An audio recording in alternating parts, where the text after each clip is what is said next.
Salut à tous, bienvenue dans cette vidéo, de cette suite de séries concernant le logiciel Petrel. Nous allons utiliser le modèle que nous avons conçu précédemment, le modèle upscaling, pour concevoir donc un modèle de réservoir, c'est-à-dire à partir du modèle upscaling que nous avons conçu précédemment, on fait le maillage pour construire différentes zones. Ok. Pour ce faire donc, il suffit juste d'aller dans Property ici. Ok, vous faites un clic droit, vous cliquez sur New Projet deux fois, vous faites créer deux dossiers. Okay. Une fois que vous avez créé deux dossiers, vous venez ici dans Fluvial Faciès. Qu'est-ce que vous allez faire? Vous sélectionnez ici en haut, ici en haut, copie, vous allez copier et venir le mettre dans le premier dossier dessus pour coller. Okay. Pour les deux autres, concernant le modèle pétrophysique, vous le sélectionnez. Okay. Dès que vous le sélectionnez, vous cliquez sur copier, c'est bon, vous partez dans folder, vous collez. Ok, folder plutôt c'est en bas là, parce que ici vous faites contrôle. Ok, vous l'enlevez là, vous venez le mettre dans le folder. Vous voyez, c'est parti. Maintenant on va renommer. Ici c'est modèle renommé par modèle, saisir modèle de faciès. Modèle de faciès. Ok.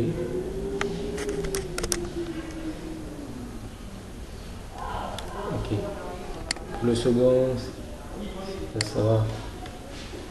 Pour l'autre ici, vous allez le renommer, vous allez mettre modèle pétrophysique.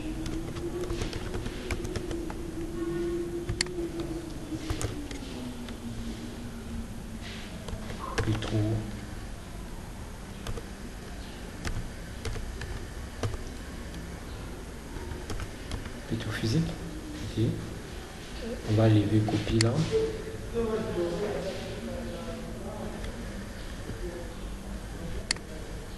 Sur F2, on enlève juste copie. Ok, puis la faciès. Okay. L'autre, nous allons enlever l'expression copier. Sur l'entrée, c'est bon. Passons perméabilité. Nous allons copier. Ok, c'est bon. Okay. Maintenant, pour concevoir un modèle de réservoir basé sur les fichiers faciès, nous allons utiliser l'outil qui est dans Property Modeling. Vous voyez, cet outil c'est faciès. Okay. Précédemment, nous avons pour le modèle de branche, nous avons utilisé l'outil Web Upscaling. Maintenant, je clique sur faciès, cliquez là directement la fenêtre. Cette fenêtre-ci qui va nous permettre de concevoir un modèle de faciès basé sur le réservoir. Ici, il nous présente par défaut, il a sélectionné Edit Existing. Or, si vous venez créer New, pour créer New, c'est un grand processus. Créer New renvoie à créer les nouvelles faciès, paramétrer le temple, et ça c'est un long chemin. C'est pour ça que nous avons commencé précédemment à créer le modèle upscaling. Et c'est ça qu'il dit, il dit ici que Edit Existing, il définit, lorsque vous déroulez, vous voyez tout le modèle qui existe, mais il prend par défaut zone, il dit que zone ne possède pas de modèle upscaling. C'est pour ça que nous allons prendre celle qui possède un modèle upscaling. Nous ne prenons pas le modèle de branche. Pourquoi? C'est ce que nous avons concevoir précédemment, parce que ce que nous allons construire maintenant comme modèle de réservoir, cela va venir affecter le modèle de branche.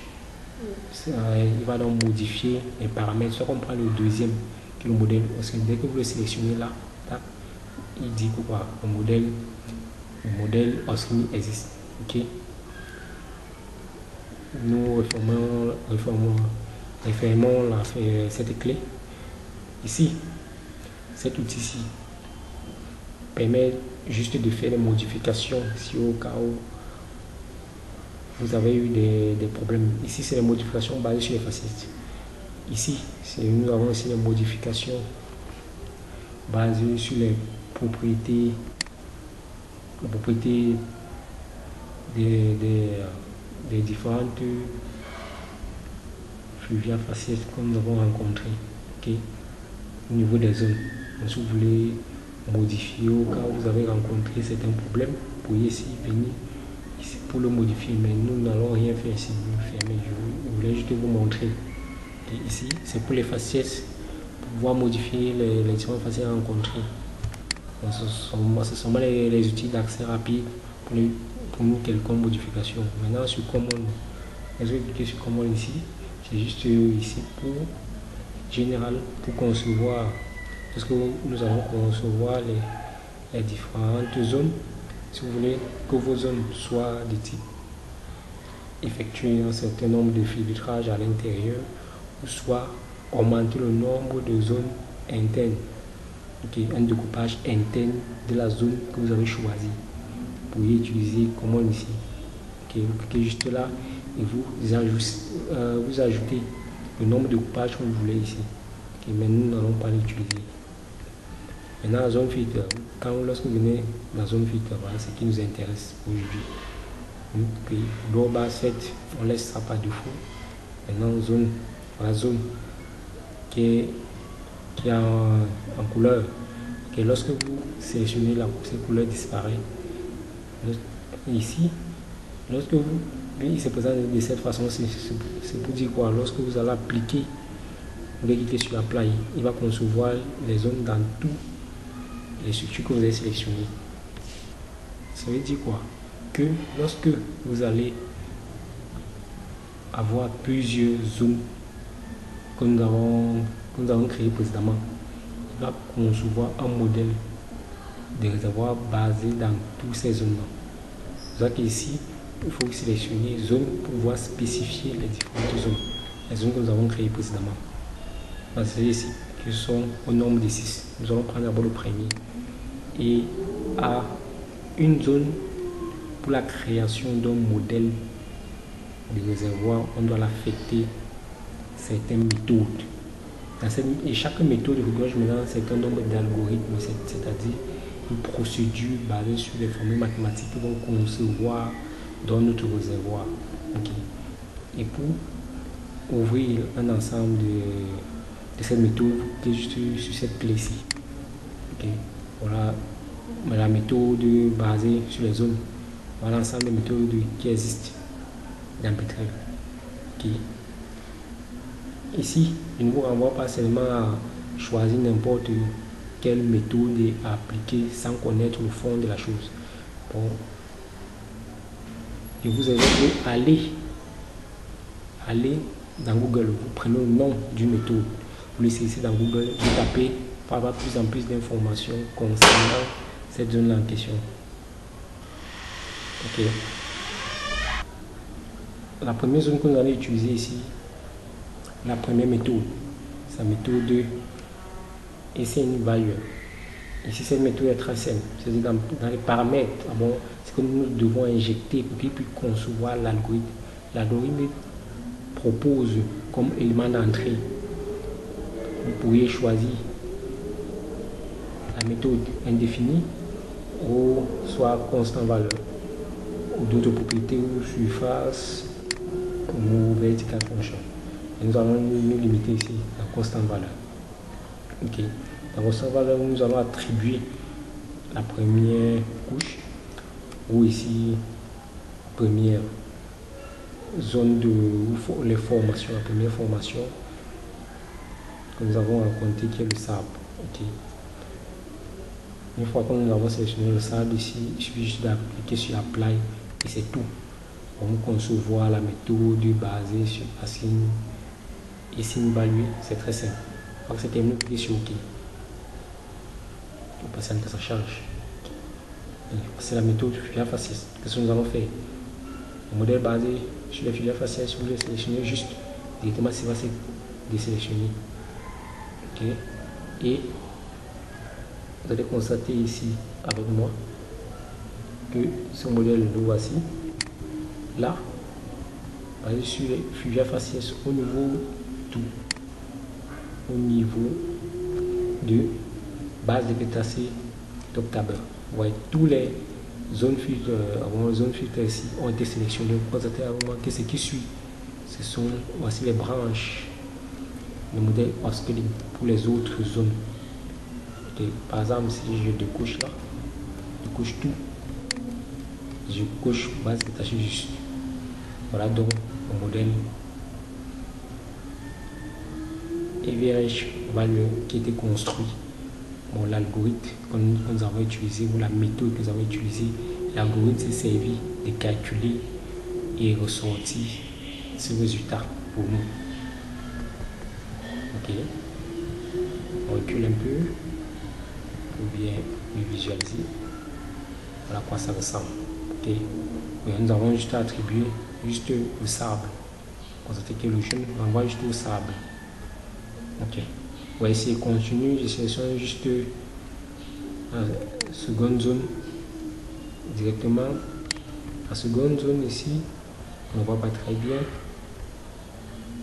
C'est le troisième, quatrième. Vous entendez au moins que ce qui a été fait qu'être construit sur le modèle upscaling, parce que ce modèle basé sur les branches, lorsque je rapproche, je vais rapprocher l'image, constatez que ce modèle de branche, le voici ici, parce que nous n'avons pas encore ressorti le modèle complet du réservoir au niveau de chaque zone. Okay. Nous sommes limités que sur base que dans cette octave. Nous allons continuer l'opération pour le suivant qui est Tabertu et Octaber. Okay. Nous faisons le même principe, mais nous allons changer la méthode. Nous revenons toujours à faciès. On clique là, on vient à zone. Nous allons changer, on déroule, on prend Tabertu, Octaber. Cette zone. Ok, nous ouvrons la clé.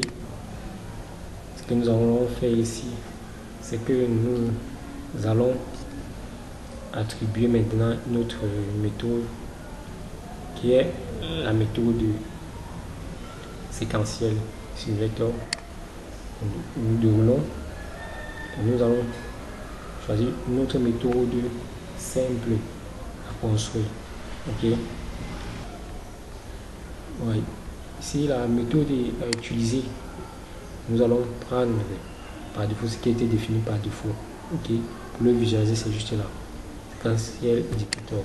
Ok, et cette méthode est basée tout simplement sur le fait que nous allons attribuer les faciès comme élément d'entrée. Et à chaque faciès, nous allons attribuer les différentes formes que nous voulons que l'algorithme construit. Ok, par exemple, voici ici, lorsqu'on est dans la faciès ici, voici ce que ça représente. C'est l'ensemble d'informations qu'il faut. Ici, c'est juste les différentes icônes qui permettent d'activer ceci. Par exemple, lorsque vous sélectionnez, vous voyez, l'ensemble d'icônes veut s'ouvrir, ainsi de suite. Ok, voilà la clé. Ok, lorsqu'on reste dans faciès, nous allons porter cette formation-ci qui est le centre, nous allons mettre ici l'élément premier, élément d'entrée. Le second, nous portons le mettons car parce que le pourcentage de construction de cette formation est de 83%. On le porte le pourcentage élevé, ou le pourcentage de présence en fait de cette formation là au niveau de cette zone-ci. Ok, portons le mettons là, nous continuons. Quand vous portez directement, vous constatez qu'il disparaît. Il disparaît ici, il revient ici. Et ici, 4%, nous portons tous les faciès. Okay. C'est donc l'élément de sortie que l'on souhaite. Bon, l'élément d'entrée, nous allons porter pour l'attribuer ici. Nous voulons toutes ces formations ici comme sortie. Au milieu, nous allons prendre le sable. C'est sur le sable. Dans le sable, maintenant, les différents éléments d'entrée que nous souhaitons attribuer à l'algorithme, le voici. Nous allons nous concentrer sur le barogramme. Ici, dans le barogramme ici c'est les modifications de structure ici. Lorsque vous déroulez, on est sur la structure 1 qui a le rang. Ici, le type de barogramme.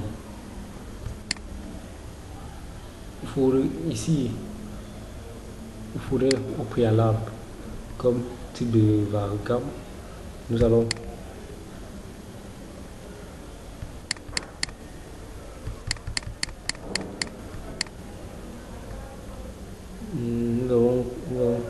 attention, vous voyez, il y a les outils qui ne sont pas actifs ici. Pour les activer, c'est qu'ici, nous allons cliquer. Un outil, nous n'avons pas activé le barogramme.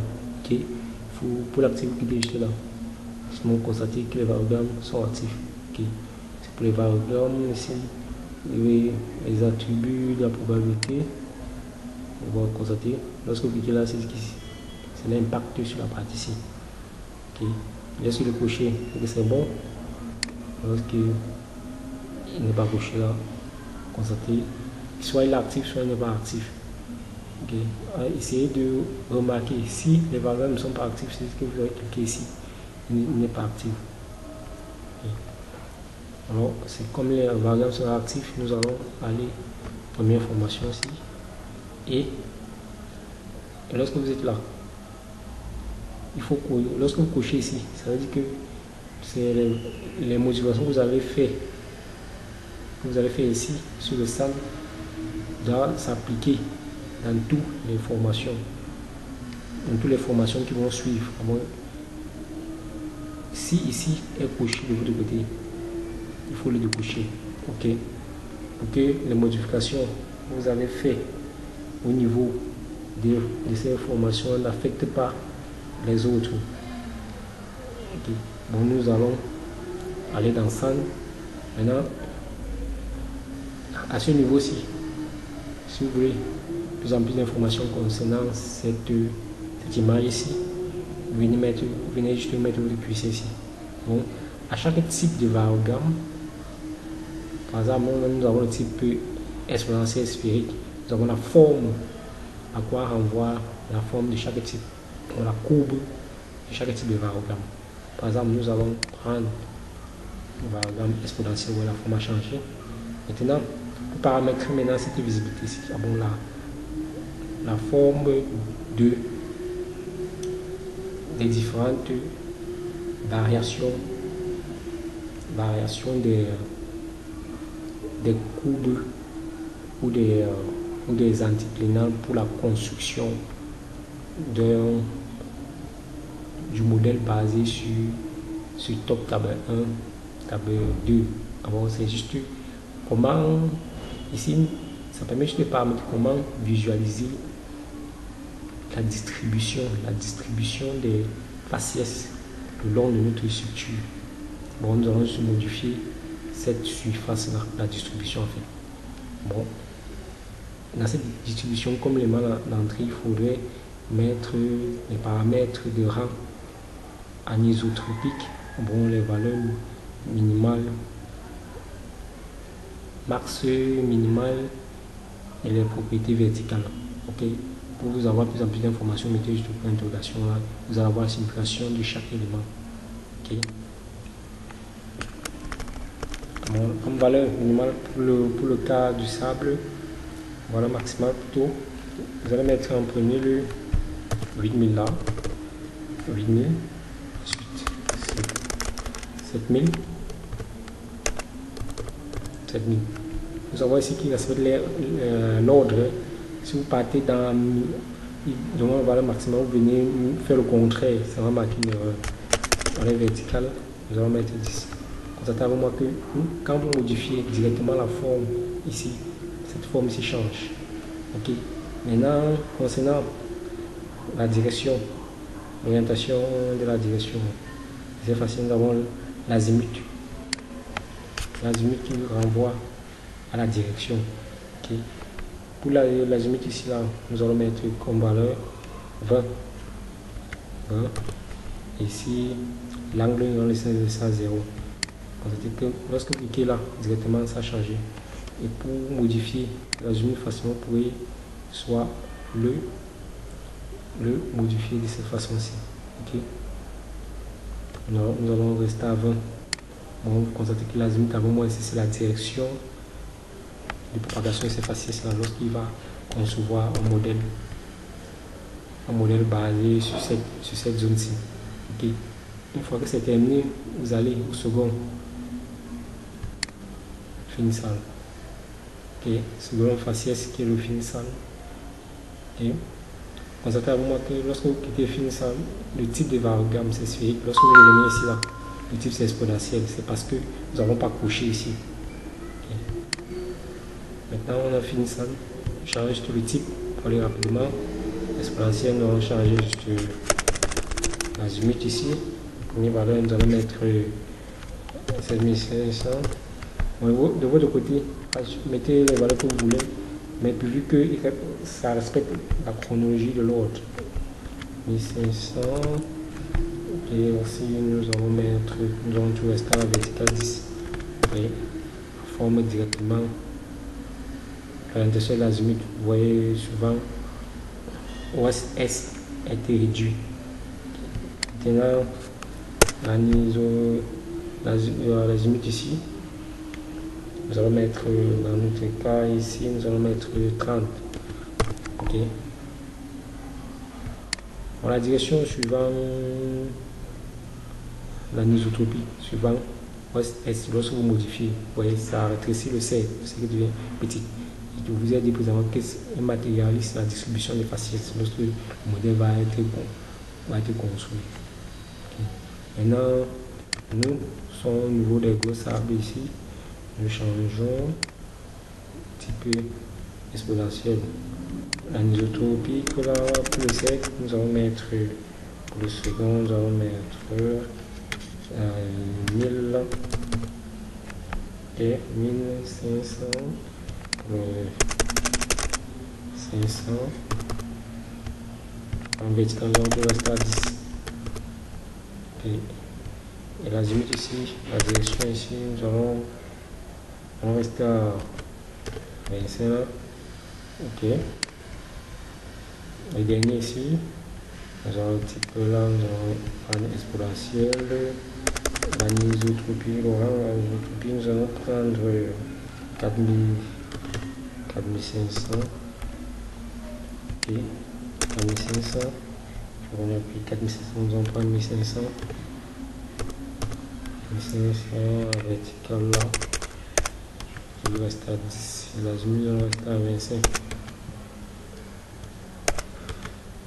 25. Ok. Ok. Les faciès sont terminées. Une fois que les faciès sont terminées, nous allons aller à fraction de traîne. Ici, dans fraction de traîne. Ok. On ne modifions rien ici. Hein. Voilà. Global fraction, laissons tout par défaut. Okay. Une fois que c'est terminé, vous cliquez juste sur Apply. Apply, il va calculer. Il dit quoi ici? Nous faisons un intervalle. Top table durée de besoin continue. Using from data analysis. Active complexe. Il dit que ici la propriété de l'analyse de données n'ont pas été attribuées. Non. Modify. Ok. C'est-à-dire que nous avons activé ces propriétés ici. Data analysis. Ah oui. Il faut les désactiver. Ferme là. On désactive.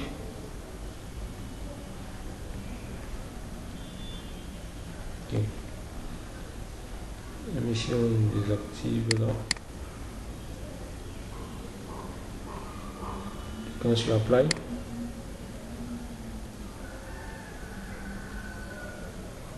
Patiente que ça change. Ok, c'est bon. Parce que nous avons activé les propriétés data analysis. Si, il faut le désactiver. On clique sur OK. OK pour visualiser le résultat.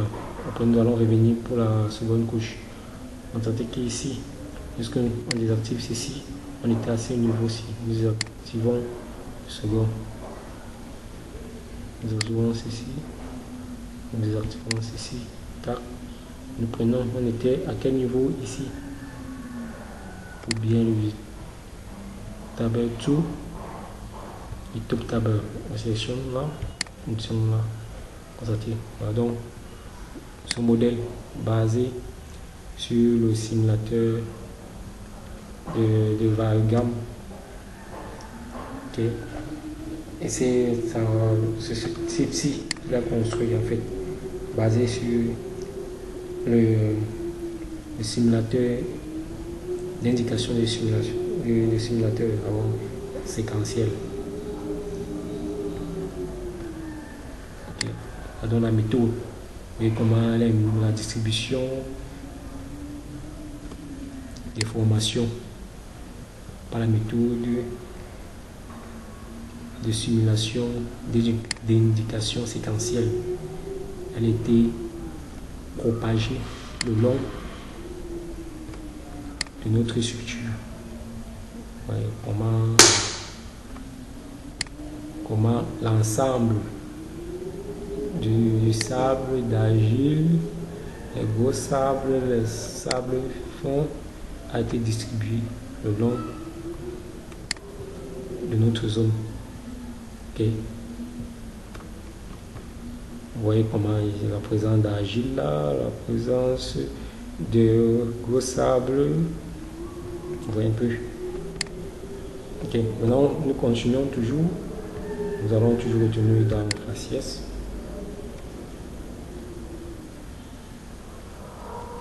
Nous allons prendre par la suite ici la troisième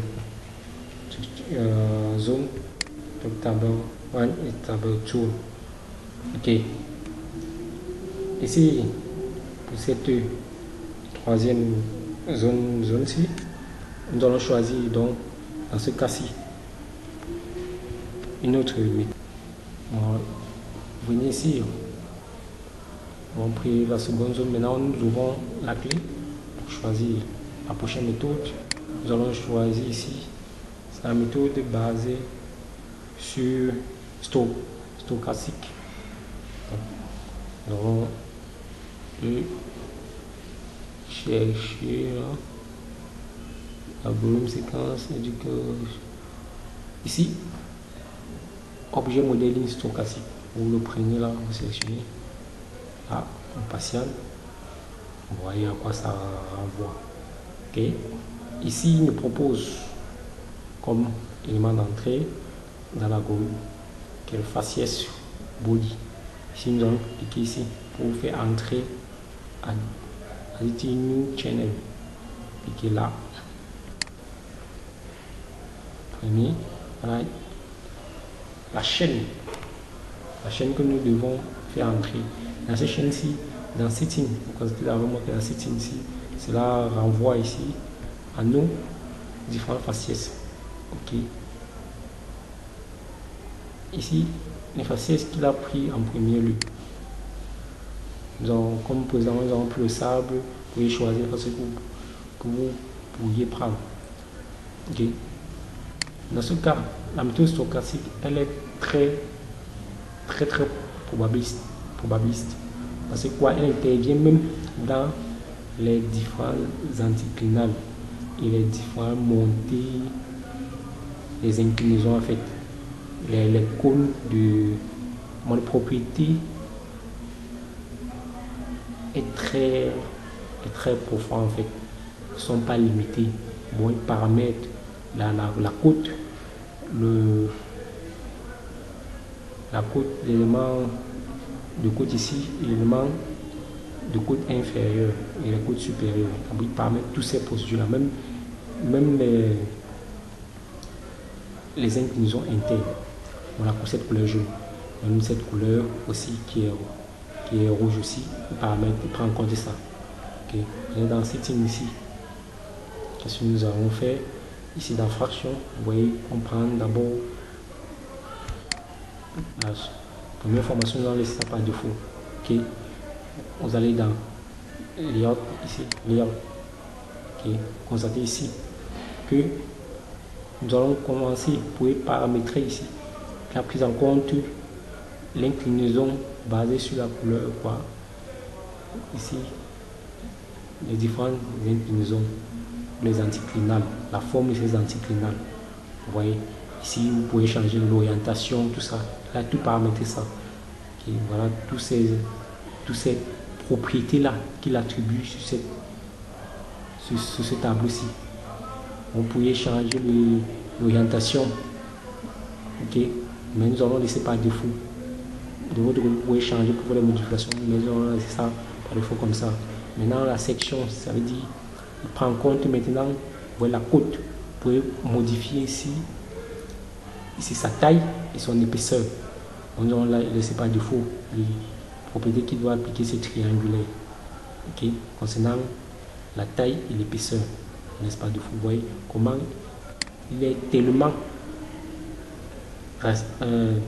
plus appréciable en fait d'utiliser la méthode stochastique. Ça, elle intervient dans les propriétés des anticlinales en interne, prend en compte tous les éléments qui entrent pour la distribution de la forme des anticlinales au long de nos différentes zones. Okay. Maintenant ici, vous voyez, il a pris en compte maintenant la partie des anticlinales qui était de couleur rouge là. Okay. Vous voyez, il permet encore de manière plus approfondie, c'est la couleur rouge là. Mon épaisseur, la taille et l'épaisseur. Vous pouvez encore venir ici changer, modifier comme vous voulez, mais nous allons laisser par défaut.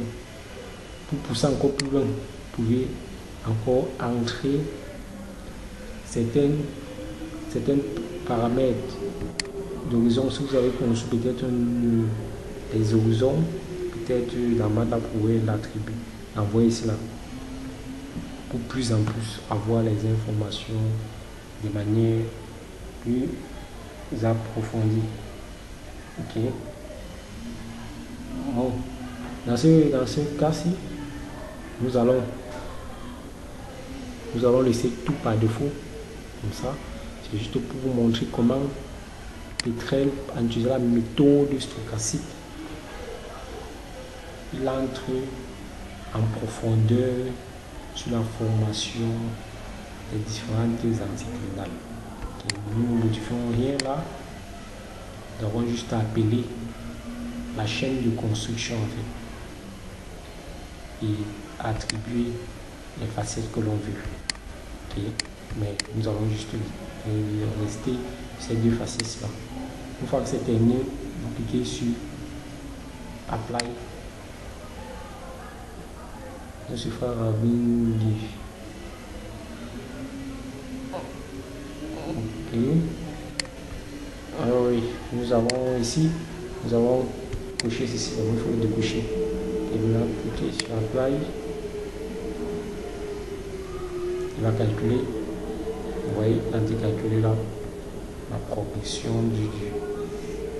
de l'algorithme. Ok, il va se terminer. Cliquez sur OK. Nous allons aller le visualiser. Pour le visualiser, nous allons décocher là.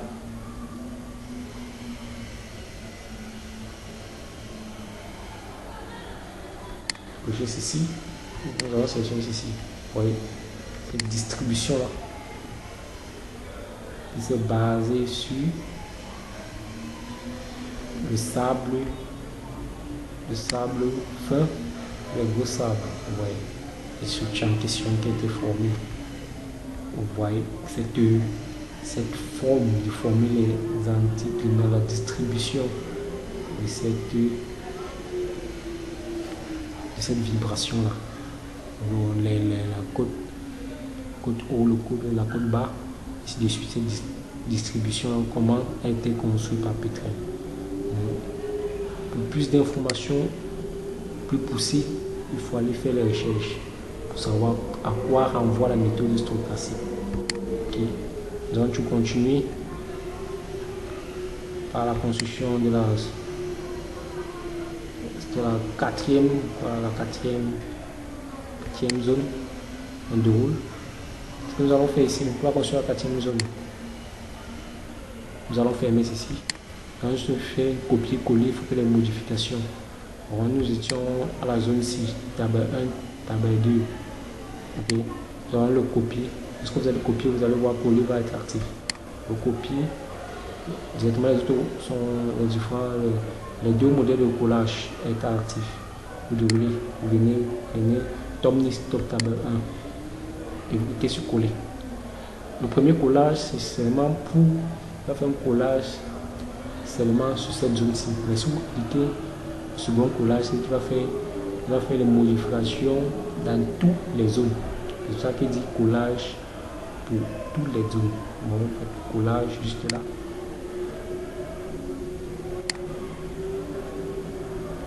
Ouais, dès que vous avez collé ici, l'objet modeling basé sur la méthode stochastique a été activé. Bon, la méthode là est activée. Maintenant, ce que nous allons faire maintenant, c'est d'ajouter la géométrie. Bon, nous allons sélectionner ceci. Géométrie, nous allons activer la géométrie dans Setting. Les faciès que nous allons attribuer toujours, ce sont toujours les mêmes. La deuxième faciès qui est le gros sable, la géométrie, vous sur la géométrie ici. Bon, si la géométrie que nous allons concevoir ici, nous allons prendre cette forme ici, Osbol Lekel. Bon, vous pouvez changer le type de géométrie. Nous prenons la dernière. Bon, c'est la forme toujours des anticlinales. Vous pouvez faire les modifications sur la forme. Bon, les différentes propriétés renvoyées à cette forme, si vous pouvez faire les modifications. Mais nous allons laisser tout par défaut. Okay? Laisse tout par défaut. Setting, laisse tout par défaut. Okay? Tout ce que j'ai fait, c'est juste pour vous montrer, pour vous ouvrir les yeux. Maintenant, si vous voulez plus en plus d'informations, il faut entrer en détail. Il faut modifier. Vous cliquez sur Apply. Vous voyez les changements que cela va affecter dans votre structure de choses. Car il n'y a pas de modèle parfait. Il y a simplement un modèle appréciable. Okay. En fonction de vos goûts. Il n'y a pas de goût unique. Okay. Une fois que c'est terminé, vous cliquez sur Apply et il va calculer. Terminer sur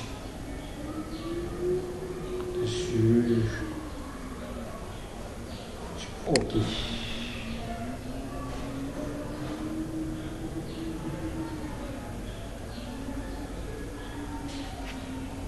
OK. Une fois que c'est terminé, qu'est-ce que nous allons faire? Nous allons le visualiser.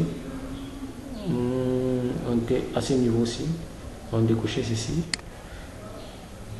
Prendre ceci. Oui. Quoi? Ces derniers renvoient. Oui, la distribution. OK. Des différentes formations le long de notre zone. Donc, Nice, table 1. Maintenant, par la suite, nous allons toujours continuer. On va aller dans faciès. Afin que ça charge. OK. OK. Pour la seconde zone, nous allons dérouler en de Nice 1, top Nice. OK. Dans ce cas, nous allons, comme on l'a fait précédemment, nous la clé. Nous maintenant, nous allons prendre le simulateur gaussien. Là on déroule. On fait toujours la même procédure. Bon, c'est toujours la même procédure, mais ça change un peu. Il y a plus d'outils en fait pour le simulateur gaussien. C'est différent par rapport à la méthode séquentielle. Nous portons tous les faciès là. Ok, on continue. On porte second. Continue. Porte le troisième. On continue pour le dernier. Ok. Au cas où vous voulez retirer cette session là, là, il va revenir. Ok, comme ça. Ok. Prenons la première formation là. Le sable, nous allons modifier le sable. Ok. Some floor fraction, nous avons manuel global fraction là. Manuel, nous sommes toujours à la probabilité de distribution, l'information. Non tout de suite, on laisse 18% là. Nous allons constater au variogramme. Ici, le variogramme, vous voyez sur la même fenêtre. Pour le type maintenant, le type change. On a un troisième type qui est ajouté, pour le type gaussien. Vous mettez le point d'interrogation. Vous voyez la forme du type gaussien, la distribution. Okay. C'est facile. On prend le type gaussien là. Okay. Mais ça ne veut pas dire parce que c'est la méthode gaussienne que vous êtes obligé de prendre le type gaussien. Bon, vous pouvez prendre le sphérique. Okay. Gaussien, nous allons limiter à gaussien, nous allons changer ici l'azimut. L'azimut ici, c'est-à-dire la direction. Direction majoritaire ici, là, nous allons prendre 7500. Ok, après nous allons mettre 1500. 500 ici, nous allons prendre vertical, nous allons prendre 10. 10 l'azimut, 25. 25. Ok. On va continuer toujours sur l'assiette là. On va changer. On va prendre le second là. Manuel variogramme. Vous êtes ici avec moi que la fonction est différente faciès. Le variogramme c'est toujours intact en fait. Ouais, il n'y a pas l'outil de sélection de variogramme pour chaque type. Okay. Le variogramme c'est intact. Vous pouvez juste venir ici. Pour les modifications, vous voyez le pourcentage de distribution. Et là, le fin ça, il reste manuel, c'est 27. Voici le pourcentage de distribution. Vous pouvez changer la valeur. Et nous allons laisser tout par défaut. Si nous reste tout par défaut. Maintenant, SP, vous voyez, SP, il y a un icône de la lampe, c'est-à-dire qu'il faut avoir les yeux bien ouverts pour attaquer la partie-ci. Il faut faire beaucoup de recherches. Lorsque vous allez beaucoup travailler et que vous avez de plus en plus d'idées, vous pouvez vous-même créer vos propres algorithmes. Que cette partie SP sera très important. Qui type là, c'est très important. Ok. Maintenant, voilà, partie 2, vous pouvez expliquer de plus en plus à quoi cela renvoie. Et une fois que c'est terminé, nous allons laisser tout par défaut. Nous allons cliquer ici sur Apply et il va calculer. Une fois que ça c'est fini de calculer, cliquez sur OK.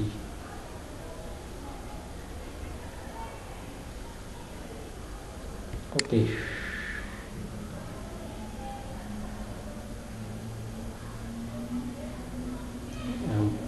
Par le visualiser.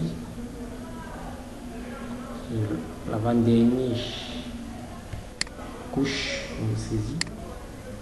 Tape, ouais. Jolie zone, vous voyez la zone, la distribution de cette zone. Fonction, nous allons juste attribuer un ensemble de faciès. Comment cette propagation de ces faciès se sont propagées le long de notre zone. Ok. Maintenant, nous allons attaquer la dernière zone ici. Nous retournons toujours à faciès. Ok. Ici, nous allons dérouler, nous allons prendre la dernière zone là. Et maintenant, quelle méthode nous allons attribuer?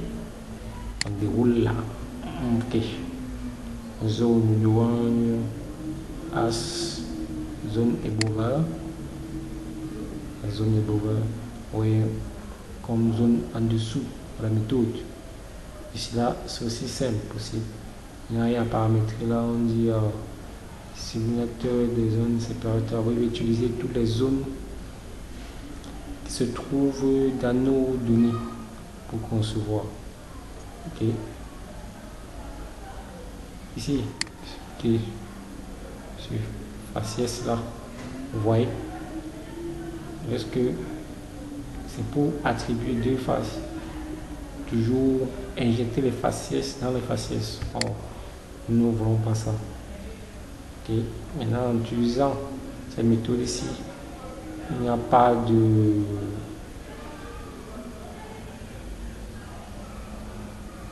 d'éléments d'entrée nombreuses à utiliser. Je veux juste pas de four, laisser comme c'est là, pas de four. Ok, et cliquer sur apply.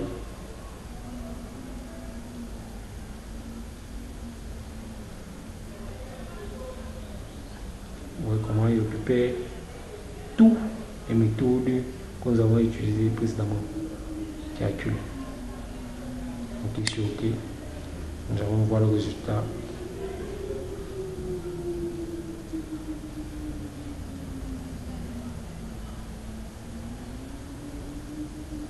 Et décoche ici.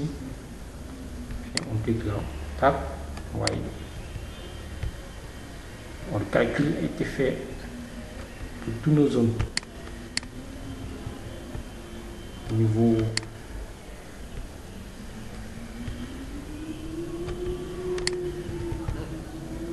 de la dernière zone. Okay. Il a pris en compte toutes les propriétés qui ont été basées sur tous nos faciès. Il a fait donc une distribution. Ok. Si vous voulez ajuster zone filtre, ajuster la couleur, dans la zone filtre là, vous cliquez là, cliquez sur autocolor, utilisez là, on clique sur OK là, et ça n'a rien changé. Et maintenant on va sélectionner tout. Je sélectionne tout, cliquez zone filtre là, vous cliquez, tout a été sélectionné. Voyez. Voilà donc à quoi ressemble le modèle de réservoir basé sur les faciès. Ok. Elle est jolie là. Nous pourrons juste l'interpréter que lorsqu'on observe, nous avons une distribution de tous nos faciès. Notre réservoir, mais ce qui a le plus d'impact, c'est le sable. Vous voyez là, le sable est tellement présent dans notre réservoir. Et vous pouvez désactiver les cuirs pour voir ça encore plus efficacement. Ok. C'est bon là. Pour la prochaine fois, pour terminer la conception d'un modèle de réservoir, nous allons attaquer la partie celle basée sur les propriétés pétrophysiques avant d'aller maintenant par la suite affecter les différents fluides dans ce réservoir. Okay. Je vous remercie d'avoir regardé cette vidéo. N'oubliez pas de liker, de vous abonner, de partager. Ok, portez-vous bien.